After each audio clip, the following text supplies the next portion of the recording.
a Christian and you are worrying about going to hell and you're trying to be good not to go to hell, what you have is not love. What you have is fear. And the reason why you're participating is because you want to save your own ass. That's what you're doing. You want to save the skin of your ass. That's what you want to admit it. That's what it's all about.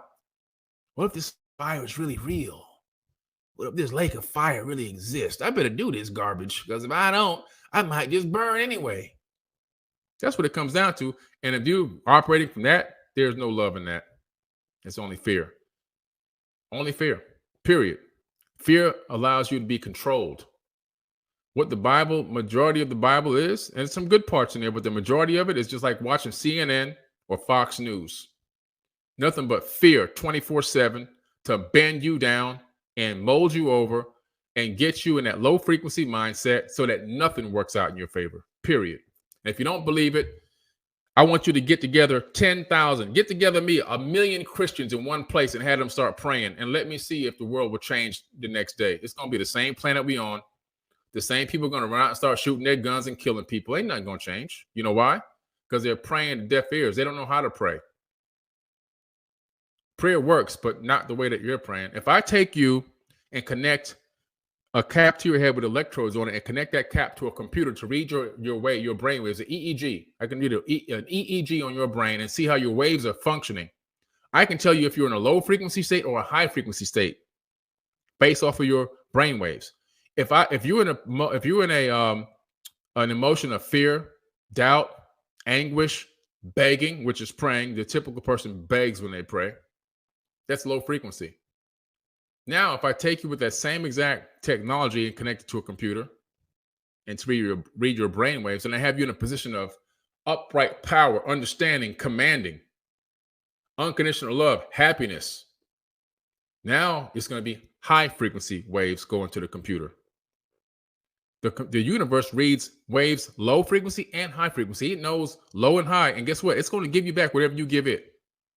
You're running around here begging and pleading and hoping and wishing and scrapping around. You're going to get the same kind of garbage back in your life. Until you stand up and draw a line in the sand and command your existence, command your potential, command who you are, command your outcomes to happen, you're going to be suffering. The reason why I command my realities is because I know the power is inside of me. So I command myself. I don't get on an airplane and pray to arrive at my destination safely. I command I arrive at my destination safely. I command it. Why? Because the same power of the Creator is inside of my body. I don't, please help me make sure I get there right on time and I arrive safely. No, that's a slave's mentality. I'm not a slave. I got the power of the Creator flowing through every atom in my body. So that I have a fractal of that power in me. I'm going to command things into reality with confidence. My prayer is I command it. That's it. I'm done. That's the whole prayer. That's the whole prayer. There's nothing else for me to say. There's nothing else to say. Command it. Walk in your true power. Stop giving your power away to these entities that hoodwinked humanity and fooled you and gave you a book that send you down to your own demise. You're praying to Enki and Lil Anu, Amun-Ra, Marduk, Isis. What do you think Genesis is? Isis was the one who gave birth to Adam in the cuneiform tablets, in the incredible cylinder scroll that exists at the British Museum, which I'm going to see in a few weeks. Right? It's the generations of Isis. That's Genesis, Genesis, the generations of Isis. That's why it was given that name. You got to study all this stuff. You got to become smarter. Because why? It's leading humanity down the path of destruction continuously. More people have died over religious beliefs than any other reason on the planet. If it's supposed to be all knowing and all loving and all peaceful and all this and that, why the rape, the pillaging, the killing, the murder? Still going on today in the name of God.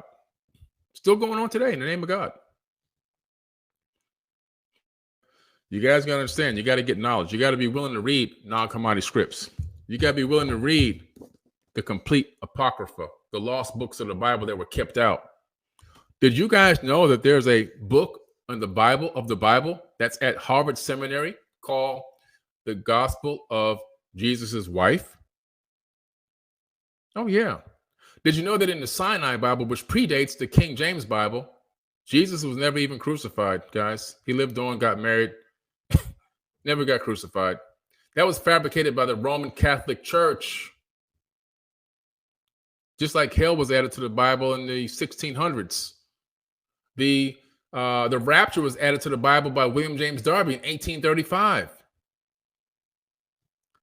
I'm going to lead you with a couple things tonight, just a couple things for you to understand where you are spiritually and what has locked you down mentally into this religious system that has completely dogmatically destroyed an entire civilization of people on this planet. Christianity was spread around the planet by hate, by murder, by killing, and by rape. It wasn't spread by love. That's how they did it. They went to all these indigenous tribes, and then they said, okay, you guys are going to follow this or I'm going to kill you. I'm going to take your chief out here, your bushman. I'm going to torture him in front of the whole crew, in front of the whole family. And if you guys don't want to be like this, then you better fall in line, learn my language, and pray to my God. And that's what happened.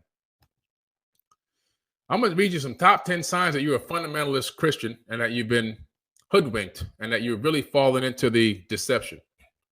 You vigorously deny existence of thousands of gods claimed by other religions, but feel outraged when someone denies the existence of yours.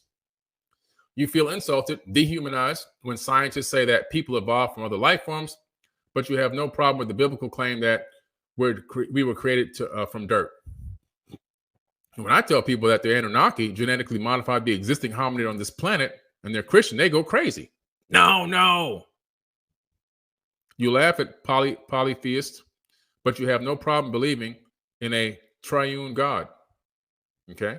You don't have any problem believing in Trinity. Your face turns people when you hear your face turns when you hear people when you hear the atrocities attributed by Allah, but you don't flinch when you're hearing how God Jehovah slaughtered all the babies in Egypt. You laugh at Hindu beliefs that deify humans and Greek claims about God sleeping with women, but you have no problem believing that the Holy Spirit impregnated Mary. You're willing to spend your life looking for little loopholes in the scientifically established age of Earth, which is a few billion years, but you find nothing wrong with believing dates recorded by Bronze Age tribesmen sitting in their tents, guessing that Earth is a few generations old, just guessing at the age of the planet. Just guess. We'll just guess. 6,000 years. You know why they believe that the Earth is 6,000 years old? Most Christians is because the Sumerian tablets are 6,000 years old, and that's when the story started. It was recopied most recently. It's not based on any science or geology. You believe that the entire population of this planet, with the exception of those who share your beliefs, though excluding those in all rival sects, will spend eternity in infinite hell as suffering. Yet consider your religion the most tolerant and loving. It's so loving. But you're going to burn in a lake of fire. If I had $1 for every person that told me I was going to burn in a lake of fire, I'd be a trillionaire right now. While modern science, history, geology, biology, and physics have failed to convince you otherwise, some idiot rolling around on the floor speaking in tongues may be all the evidence you need to prove Christianity.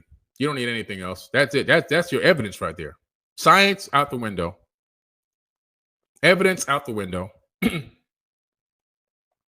You define 0.1% as a high success rate when it comes to answered prayers. Literally. It's luck of the draw. Your prayers don't work. 85% of the people on the planet are religious. There are millions and maybe even trillions of prayers going up daily because people paying multiple times a day times 8 billion. And it's not working, guys. Sorry, not working. Meditation has a better success rate than prayers. And you actually know a lot less than many atheists and agnostics do about the Bible, Christianity, and church history. But you still call yourself a Christian, but you know nothing about the book whatsoever.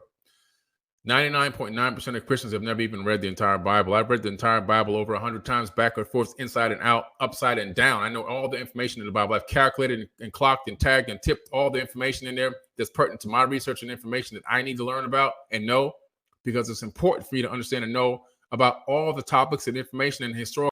Full video and playlist linked below. Spiritual News Television.